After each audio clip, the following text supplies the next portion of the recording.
ఈరోజు వ్యూహం pre release ఫంక్షన్కి విచ్చేసినటువంటి సోదరిమణులకు, ఇక్కడకు విచ్చేసినటువంటి ముఖ్య అతిథులుగా విచ్చేసినటువంటి వేదిక మీద ఆసీనులైనటువంటి నుంచున్నటువంటి నా సహచర మంత్రివర్యులు, సహచర శాసనసభ్యులు అందరికీ ముందుగా నా హృదయపూర్వకమైన నమస్కారాలు. ఇండియన్ ఫిలిం ఇండస్ట్రీలోనే talented film director RGV garu నిర్మించినటువంటి వ్యూహాన్ని 29వ తారీఖున మనం చూడబోతున్నాం. దానికి ముందు 2 విషయాలు ఆర్జీవి గారి గురించి చెప్పాలి. చాలామంది డైరెక్టర్లను చూసాం ఈ దేశంలో. తెలుగులో చూసాం, హిందీలో చూసాం, ఇతర భాషల్లో చూసాం. అలా వచ్చారు, అలా తీశారు, అలా వెళ్ళిపోయారు. కానీ ఆ రోజున శివ దగ్గర నుంచి నేటు వ్యూహం వరకు అనేకమైన చిత్రాలను తీసి ప్రజాదరణ పొందిన ఏకైక తెలుగు డైరెక్టర్ ఎవరైనా ఉన్నారు అంటే అది ఆర్జీవి, విజయవాడ వాస్తవ్యుడని చెప్పడానికి గర్వపడుతున్నానని మనవి చేస్తున్నా. ఈరోజు చాలా చిత్రాలు చూస్తాం, మనం కమర్షియల్ చిత్రాలను చూస్తాం, కానీ విప్లవాత్మకమైన మార్పులతో తీసేటటువంటి చిత్రాలను అరుదుగానే చూస్తాం.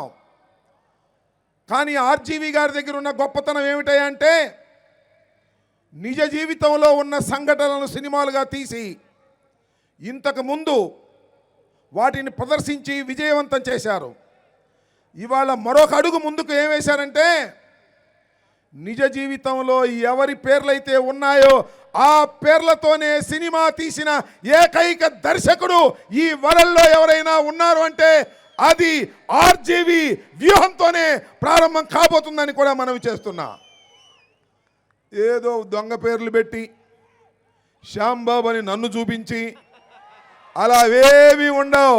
రాంబాబుని రాంబాబుగానే చూపిస్తాడు, పవన్ కళ్యాణ్ని పవన్ కళ్యాణ్గానే చూపిస్తారు, జగన్మోహన్ రెడ్డి గారిని జగన్మోహన్ రెడ్డి గానే చూపిస్తారు, చంద్రబాబుని చంద్రబాబుగానే చూపించి ప్రజలను మెప్పించగలిగినటువంటి దర్శకులు రామ్ గోపాల్ వర్మ గారు.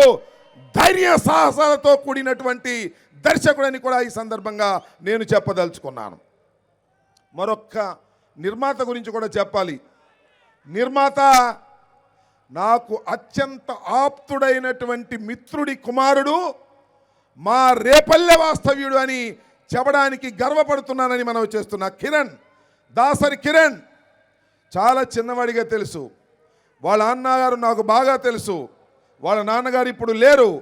అయినా చాలా ధైర్యంతో రామ్ గోపాల్ వర్మ గారితో ప్రయాణం చేస్తున్నటువంటి నిర్మాత దాసర్ కిరణ్ని ఈ సందర్భంగా అభినందిస్తున్నానని మనవి చేస్తున్నా. ఇంకొక విషయం ఇక్కడ చెప్పాలి.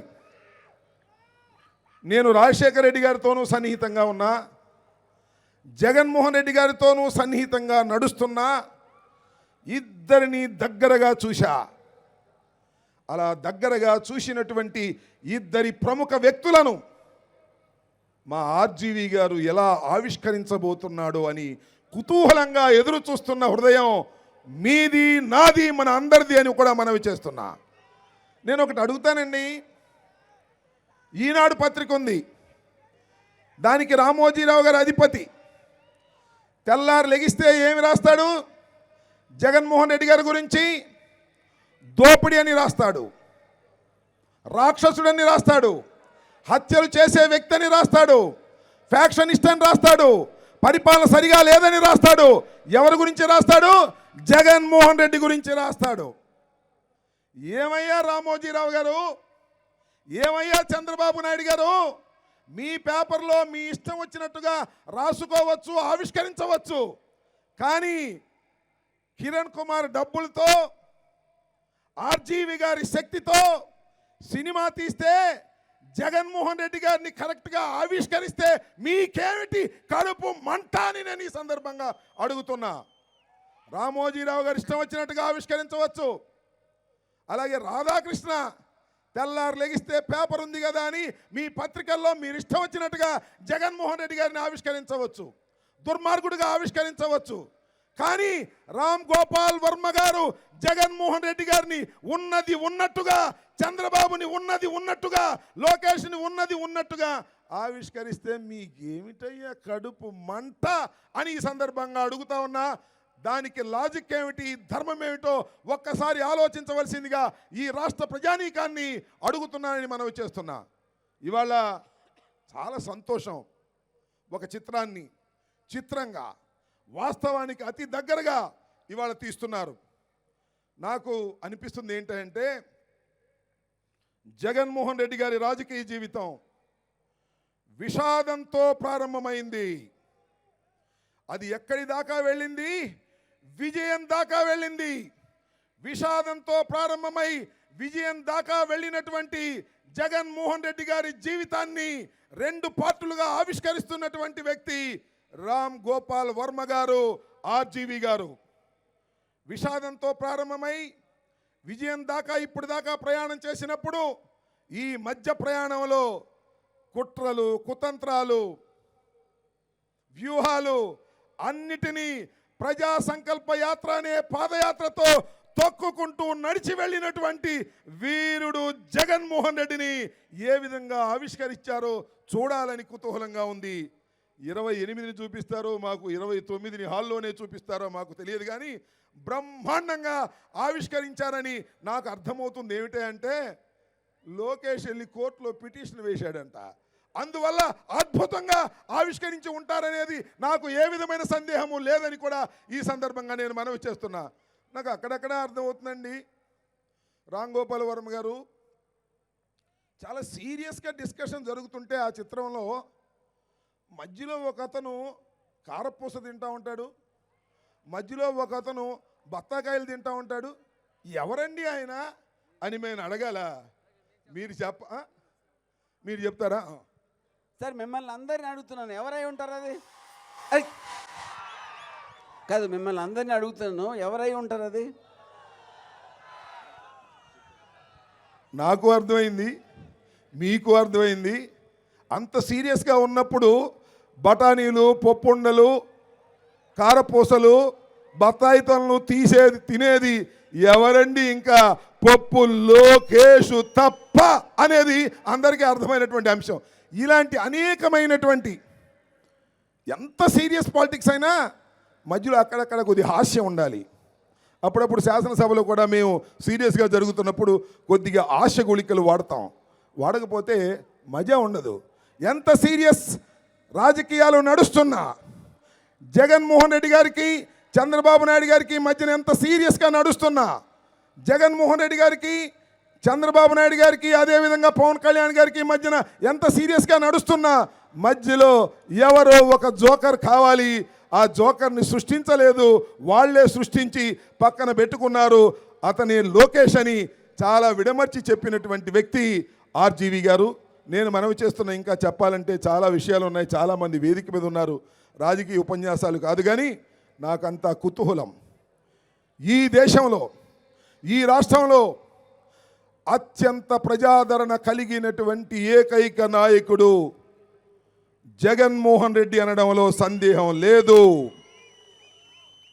ధైర్య సాహసాలలో జగన్మోహన్ రెడ్డి గారిని మించినటువంటి నాయకుడు ఈ దేశ రాజకీయాల్లో లేడు అని కూడా ఈ సందర్భంగా ధైర్యంగా చెప్తున్నా. నేను ఇంకొక మాట చెప్పి ముగిస్తా. రాజశేఖర్ రెడ్డి గారిని చూశా, అతి దగ్గరగా చూశా, వారితో ప్రయాణం చేశా. జగన్మోహన్ రెడ్డి గారిని మరింత దగ్గరగా చూస్తున్నా. 100 రాజశేఖర్ల పెట్టు, ఒక్క జగన్మోహన్ రెడ్డి అని మనవి చేస్తున్నా. తండ్రిని మించిన తనయుడు కాబోతున్నాడు ఈ రాష్ట్రంలో. తిరుగులేని ఆధిపత్యాన్ని ప్రజల గుండెల్లో పొందినటువంటి వ్యక్తి జగన్మోహన్ రెడ్డి. జగన్మోహన్ రెడ్డి గారిని ఓడించటానికి ప్రయత్నం చేసే ఏ శక్తి అయినా మట్టి కరవక తప్పదు. ఆ పీకే అయినా ఈ పీకే అయినా ఏ పీకే అయినా జగన్మోహన్ రెడ్డి గారి ముందు బలాదూరనని ఈ సందర్భంగా తెలియజేస్తూ దాసర్ కిరణ్ నిర్మాణంలో తయారైనటువంటి వ్యూహం ఆర్జేవి గారి పర్యవేక్షణలో దర్శకత్వంలో తయారైన వ్యూహం 29న రిలీజ్ అయి ప్రజాదరణ పొంది ఆర్థిక లాభాలను పొంది కొత్తగా ఆర్జీవి గారికి పేరు దీంతో వస్తుందని నేను అనుకోను. ఎప్పటి నుంచో పేరు ప్రఖ్యాతులు గడించినటువంటి వ్యక్తి. అలాంటి ఆర్జీవి గారికి మరింత పేరును తెచ్చేటటువంటి చిత్రంగా ఇది రాజకీయాల్లో నిలిచిపోవాలని రాజకీయ చిత్రం ఇది. దీనిలో ఏం మొహమాటమే లేదు. ఆయన ఏం మొహమాటంగా చెప్పడం లేదు. జగన్ గారిని జగన్ గారే అన్నాడు, చంద్రబాబుని చంద్రబాబే అన్నాడు, పప్పును పప్పే అన్నాడు. ఎక్కడ నాటకాలు లేకుండా. నాకు ఇంకొక విషయం చెప్పాలి, ఇక్కడ చాలా టైం అవుతుంది. నాకు అత్యంత అభిమానవంతుడైనటువంటి దర్శకుడు మనిషి కూడా రామ్ గోపాల్ వర్మ అని చెప్తున్నా. ఎందుకంటే మేము నిజాలు చెప్పలేం, మీరు నిజాలు చెప్పలేరు, ఎక్కడో ఒక చోట అబద్ధం ఆడతారు. కానీ ఆయన జీవితంలో నిజాలనే చెప్పి అది ప్రజలను మెప్పించేటటువంటి సాహసికుడు ఆర్జీవి గారు. అందుకని ఆయన్ని అభిమానించవలసిందేనని మనవి చేసుకుంటూ ఈ అవకాశం కల్పించినటువంటి కిరణ్ గారికి, ఈ అవకాశం కల్పించినటువంటి ఆర్జీవి గారికి నా హృదయపూర్వకమైనటువంటి ధన్యవాదాలు తెలియజేసుకుంటూ సెలవు తీసుకుంటున్నాను. జై హింద్, జై జగన్.